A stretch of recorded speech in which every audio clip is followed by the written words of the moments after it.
విమానం టేకాఫ్ అవుతుండగా ఒక్కసారిగా పెద్ద శబ్దం వచ్చి ఇంజన్ పేలిపోయింది. ఫ్లైట్లోని కూలింగ్ సిస్టమ్ ఆఫ్ అయిపోయింది. ఇంజన్స్లలో పవర్ ఆఫ్ అయిపోయింది. ఎదురుగా పెద్ద పర్వతాలు, కింద నగరం. వేగంగా ఏథెన్స్ నగరంలో క్రాష్ అవబోతుంది ఈ విమానం. ఫ్లైట్లో 400 మంది ఉన్నారు. కొన్ని క్షణాలలో ప్లేన్ క్రాష్ అవబోతుంది. ఆ తర్వాత కొన్ని క్షణాలలో ఏం జరిగింది, ఫ్లైట్లోని 400 మంది ప్రయాణికులకు ఏం జరిగింది, అసలేంటి విమాన ప్రమాదం తెలుసుకోవాలంటే వాచ్ ద స్టోరీ.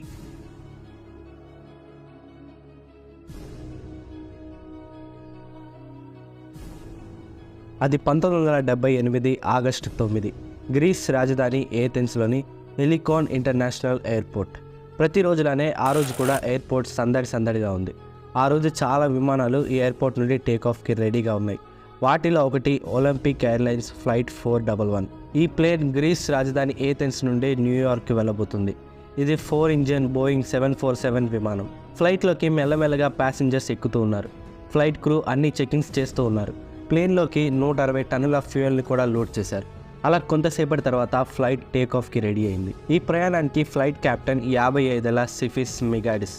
ఈయనకు పైలట్గా 32 ఏళ్ల అనుభవం ఉంది. ఇక ఫస్ట్ ఆఫీసర్ కోస్టాస్ ఫికార్డోస్. ఈయన కూడా ఒక ఎక్స్పీరియన్స్డ్ పైలటే. ఈ ఫ్లైట్ టేకాఫ్ అవబోతుంది ఏథెన్స్లోని హెలికాన్ ఇంటర్నేషనల్ ఎయిర్పోర్ట్ నుండి. ఇది ఒక వెరైటీ ఎయిర్పోర్ట్. ఈ ఎయిర్పోర్ట్ సముద్రం పక్కనే ఉంటుంది, అలాగే కొండలకు దగ్గరగా ఉంటుంది.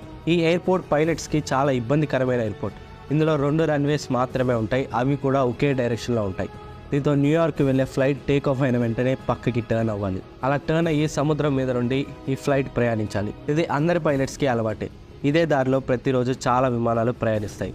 ఆ రోజు మధ్యాహ్నం 2 గంటలకు ఈ ఫ్లైట్ ఎయిర్పోర్ట్ నుండి టేకాఫ్ అయింది. ఫ్లైట్లో 400 మంది ప్రయాణికులు ఉన్నారు.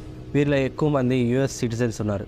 వీరంతా గ్రీస్ పర్యటన ముగించుకొని తిరిగి యుఎస్ వెళ్తున్నారు. బట్ వీరికి ఏమాత్రం తెలియదు ఆ తర్వాత కొన్ని సెకండ్లలో వారి పరిస్థితి ఎలా ఉంటుందో. అలానే ఈ ఫ్లైట్లో 18 మంది ఫ్లైట్ క్రూ ఉన్నారు. మొత్తం ఈ ఫ్లైట్లో 418 మంది ఉన్నారు. అలా టేకాఫ్ అవుతూ ఉండగానే పెద్ద శబ్దం వచ్చింది. పేలుడు శబ్దం ఏంటో ఎవరికీ అర్థం కాలేదు. పైలట్స్కి కూడా ఏమీ అర్థం కాలేదు. కానీ ఆ సమయంలో చేయగలిగేది ఏమీ లేదు. రిస్క్ చేసి ఫ్లైట్ని మళ్ళీ రన్వే మీద ఆపలేరు. పైలట్స్కి టేకాఫ్ కంప్లీట్ చేయడమే దారి. దీంతో వేగంగా ఈ ఫుల్లీ లోడెడ్ ఫ్లైట్ పైకి వెళ్తూ ఉంది. బట్ విమానం యొక్క విండోస్లో ఉండి చూస్తే ఒక ఇంజన్ కాలిపోతూ ఫ్లైట్ క్రూకి కనిపించింది. దీంతో వెంటనే ఫ్లైట్ క్రూ ఇంటర్కామ్ ద్వారా క్యాప్టెన్కి సమాచారం అందించారు. దీంతో పైలట్స్కి విషయం అర్థమైంది. ఫ్లైట్ ఇంజనీర్ ఇంజన్స్ని చెక్ చేసి ఇంజన్ 3 పేలిపోయిందని కన్ఫర్మ్ చేశాడు. టేకాఫ్ అవుతున్న సమయంలోనే ఇదంతా జరిగిపోయింది.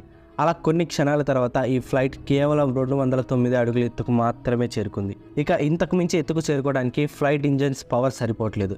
ఇందాక చెప్పినట్లు ఈ ఫ్లైట్ యొక్క రూట్ టేకాఫ్ వెంటనే సముద్రం పైకి టర్న్ అవటం. బట్ ఇప్పుడు ఫ్లైట్ పరిస్థితి అలా లేదు. టర్న్ తీసుకుంటే ఫ్లైట్ ఆల్టిట్యూడ్ తగ్గిపోతుంది, వేగం తగ్గిపోతుంది. ఎందుకంటే ఫ్లైట్ ఫుల్గా లోడ్ అయ్యి ఉంది. ఫ్లైట్లో 18 మంది క్రూ అలాగే 400 ప్యాసింజర్స్ ఉన్నారు. దీంతో ప్లేన్ సముద్రంలో క్రాష్ అయ్యే అవకాశం కూడా ఉంది. దీంతో టర్న్ అవ్వకుండా స్ట్రైట్గా వెళ్ళిపోయింది విమానం. స్ట్రైట్గా ఏథెన్స్ డౌన్ టౌన్ సిటీ ఉంది. అలాగే ఎదురుగా కొన్ని కిలోమీటర్ల దూరంలో పర్వతాలు ఉన్నాయి. దీంతో ఆ రెండింటి వైపు దూసుకెళ్తుంది ఈ విమానం. ఆ తర్వాత 93 సెకండ్లు చాలా భయంకరమైనవి. ఈ భయంకరమైన సమయంలో పైలట్స్ ముందు 4 అతిపెద్ద ప్రాబ్లమ్స్ వచ్చి పడ్డాయి. మొదటి ప్రాబ్లం వాటర్ ఇంజెక్షన్. ఇదే పైలట్స్కి వచ్చిన మొదటి ప్రాబ్లం. ఈ ఫ్లైట్లో 4 ఇంజన్స్ ఉన్నాయి. ఒకటి పేలిపోవడంతో మిగిలిన ఇంజన్స్ యొక్క పవర్ తగ్గింది. అలాగే ఫ్లైట్ హైట్ గెయిన్ చేయలేకపోతుంది. దీంతో ఈ ఇంజన్స్ పవర్ని మ్యాక్సిమంకి పెంచాలని క్యాప్టెన్ అనుకున్నాడు. అప్పుడు ఫ్లైట్ ఈజీగా హైట్ క్లైమ్ చేస్తుంది. అలా చేసి ఎదురుగా ఉన్న కొండలను, సిటీలోని బిల్డింగ్స్కి తగలకుండా ఫ్లైట్ని క్షేమంగా ల్యాండ్ చేయాలని క్యాప్టెన్ అనుకున్నాడు. ఇలా ఇంజిన్స్ని మ్యాక్సిమం పవర్ చేసినప్పుడు ఇంజిన్స్ నుండి ఎక్స్ట్రీమ్ హీట్ రిలీజ్ అవుతుంది. దీంతో క్యాప్టెన్ ఫ్లైట్ ఇంజనీర్కి ఇంజిన్స్ యొక్క వాటర్ ఇంజెక్షన్ సిస్టమ్ ఆన్లో ఉందో లేదో చెక్ చేయమని కోరాడు. వాటర్ ఇంజెక్షన్ సిస్టమ్ అంటే ఫ్లైట్లో ఉండే ఒక కూలింగ్ సిస్టమ్. ఈ సిస్టమ్స్ ఇంజన్స్ని మ్యాక్సిమం పవర్లో ఉన్నప్పుడు వచ్చే హీట్ నుండి కూల్ చేస్తాయి. ఒకవేళ ఇంజన్ కూల్ అవ్వకపోతే ఇంజన్ పవర్ మళ్ళీ తగ్గిపోతుంది. ఫ్లైట్ క్లైంబ్కి సరిపడే ఎనర్జీని రిలీజ్ చేయలేవు. దీంతో ఈ సిస్టమ్ ఇంజన్స్లోకి వాటర్ని ఇంజెక్ట్ చేసి ఇంజన్స్ని కూల్ చేస్తుంది. దీనివల్ల ఇంజన్స్ ఫుల్ పవర్ ప్రొడ్యూస్ చేస్తాయి. ఇందులో ప్రాబ్లం ఏముంది అని మీరు అనుకోవచ్చు. బట్ ఇక్కడే ఫ్లైట్ ఇంజనీర్ ఒక పెద్ద తప్పు చేశాడు. ఫ్లైట్ ఇంజనీర్ ఆ సమయంలో కంగారులో ఈ వాటర్ ఇంజెక్షన్ సిస్టమ్ని ఆఫ్ చేశాడు. దీనివల్ల ఇంజన్స్ నుండి వస్తున్న కొంత పవర్ కూడా తగ్గిపోయింది. క్యాప్టెన్ అనుకున్నది ఒకటి, కానీ అయింది మరొకటి. సిచ్యువేషన్ని కంట్రోల్ చేద్దామని క్యాప్టెన్ అనుకుంటే సిచ్యువేషన్ మరింత దారుణంగా తయారైంది. దీంతో ఫ్లైట్ యొక్క స్పీడ్ కూడా తగ్గిపోయింది. ప్లేన్ యొక్క స్పీడ్ 250 km/hకి తగ్గిపోయింది. అలా ఈ ప్లేన్ ఏథెన్స్లోని బిల్డింగ్స్కి చాలా దగ్గరగా తక్కువ వేగంతో ప్రయాణిస్తూ ఉంది. అలా ప్రయాణిస్తూ ఉండగానే రెండవ ప్రాబ్లం వచ్చింది. ఈసారి వచ్చిన ప్రాబ్లం ల్యాండింగ్ గేర్స్. ఈ ప్లేన్ బిల్డింగ్స్కి చాలా దగ్గరగా ప్రయాణించడం వల్ల ప్లేన్ యొక్క ల్యాండింగ్ గేర్స్ దేనికైనా తగిలి విరిగిపోయే అవకాశం ఉంది. అలా జరిగితే ఇంకా ల్యాండింగ్ మీద పైలట్స్ ఆశలు వదులుకోవటమే. దీంతో కెప్టెన్ ఒక సాహసోపేత నిర్ణయం తీసుకున్నారు. ల్యాండింగ్ గేర్స్ని క్లోజ్ చేయాలని ఫస్ట్ ఆఫీసర్కి ఆదేశించాడు. బట్ ఇక్కడే ఒక సమస్య ఉంది. బోయింగ్ అలాగే ఏవియేషన్ రూల్స్ ప్రకారం టేక్ ఆఫ్ అయిన తర్వాత తక్కువ హైట్లో ఉన్నప్పుడు ల్యాండింగ్ గేర్స్ని క్లోజ్ చేయకూడదు. ఫ్లైట్ కనీసం 1000 అడుగులు ఎత్తుకు చేరుకున్నప్పుడు మాత్రమే ఫ్లైట్ ల్యాండింగ్ గేర్స్ని క్లోజ్ చేయాలి. దీంతో కెప్టెన్ ఆదేశించింది రూల్స్కి విరుద్ధం. అయినప్పటికీ కెప్టెన్ రూల్స్ని నమ్ముకోలేదు. తన ఎక్స్పీరియన్స్నే కెప్టెన్ నమ్ముకున్నాడు. దీంతో కెప్టెన్ చెప్పినట్లు ఫస్ట్ ఆఫీసర్ చేశాడు. ఇలా చేయడం వల్ల ఫ్లైట్ స్పీడ్ తగ్గిపోయే అలాగే హైట్ తగ్గిపోయే అవకాశం ఉంది. బట్ పైలట్స్ అవేమీ లెక్క చేయలేదు.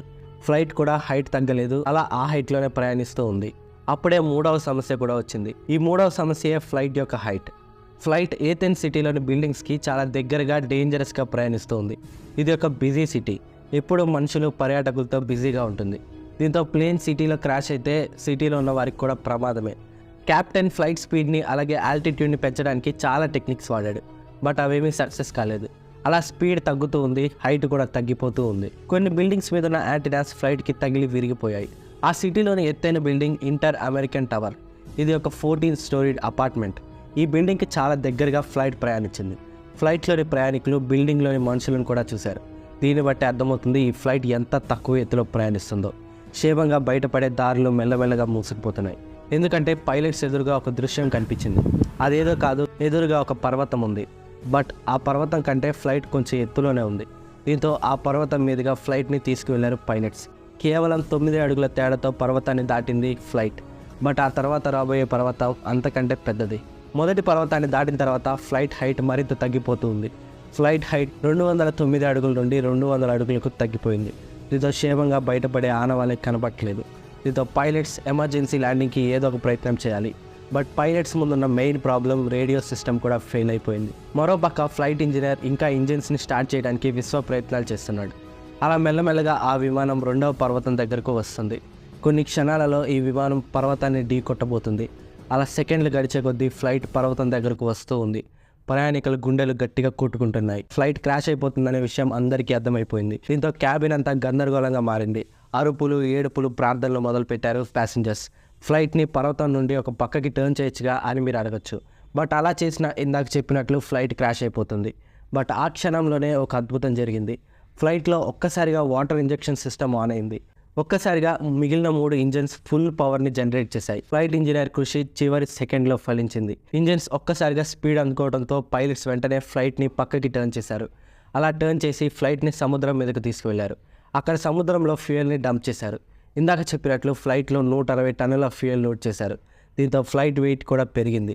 అందుకే పైలట్స్ ఫ్యూయల్ని డంప్ చేసి ఫ్లైట్ని ల్యాండ్ చేయాలని అనుకున్నారు. తక్కువ వెయిట్ ఉంటే ఎమర్జెన్సీ ల్యాండింగ్ ఈజీగా అవుతుంది. అలా కొంతసేపు సముద్రంపై ప్రయాణించి ఫ్యూయల్ని డంప్ చేసి ఫ్లైట్ని మళ్ళీ టేక్ ఆఫ్ అయిన రన్వే మీదనే పైలట్స్ ల్యాండ్ చేశారు. చివరికి హీలియోస్ ఫ్లైట్ 544 లాగా ముగియాల్సిన విమాన కథ సుఖాంతంగా ముగిసింది. ఈ అద్భుతమైన ల్యాండింగ్ చాలా పాపులర్ అయింది. అందరూ పైలట్స్ని అభినందించారు. ఈ మొత్తం సంఘటన మనం ఇంతసేపు మాట్లాడుకున్నాం, కానీ నిజం చెప్పాలంటే ఈ సంఘటన మొత్తం 93 సెకండ్లు మాత్రమే. కేవలం 93 సెకండ్లలో ఇదంతా జరిగిపోయింది. 93 సెకండ్ల వరకే ఫ్లైట్ పరిస్థితి దారుణంగా ఉంది. 93 సెకండ్ల తర్వాత ఫ్లైట్ మళ్ళీ మామూలు స్థితికి చేరుకుంది. టేక్ ఆఫ్ అయిన 325 సెకండ్ల తర్వాత ఫ్లైట్ మళ్ళీ ల్యాండ్ అయింది. ఇంత తక్కువ సమయంలో కూడా పైలట్స్ ఏమాత్రం తొందరపడలేదు, కంగారు పడలేదు. ఈ సంఘటన వల్ల పైలట్స్ జీవితంలో మళ్ళీ ఫ్లైట్ ఎక్కలేదని మీరు అనుకుంటున్నారా? అయితే పొరపాటే. ఈ ఇద్దరు పైలట్స్ అదే రోజు ఈ విమానానికి బదులుగా రీప్లేస్ అయిన వేరే ఫ్లైట్కి పైలటింగ్ చేస్తూ న్యూయార్క్కి ఆ 400 మంది ప్రయాణికులను తీసుకువెళ్లారు. అసలు ఇంజన్ ఎందుకు పేలింది అనే విషయాన్ని ఇన్వెస్టిగేటర్స్ కనిపెట్టారు. ఇంజన్స్ పైప్స్ ఓవర్ హీట్ అవడం వల్లే పేలుడు జరిగిందని నిర్ధారించారు. ఏదేమైనా ఇదొక అనుకోని అద్భుతమే. దీని గురించి మీరేమనుకుంటున్నారో ఖచ్చితంగా కామెంట్ చేయండి. So that's the story. మళ్ళీ కలుద్దాం మనకి ఇన్ఫర్మేటివ్ వీడియోతో. వీడియో నచ్చితే ఖచ్చితంగా లైక్ చేసి మా ఛానల్ని సబ్స్క్రైబ్ చేసుకోండి. Thanks for watching.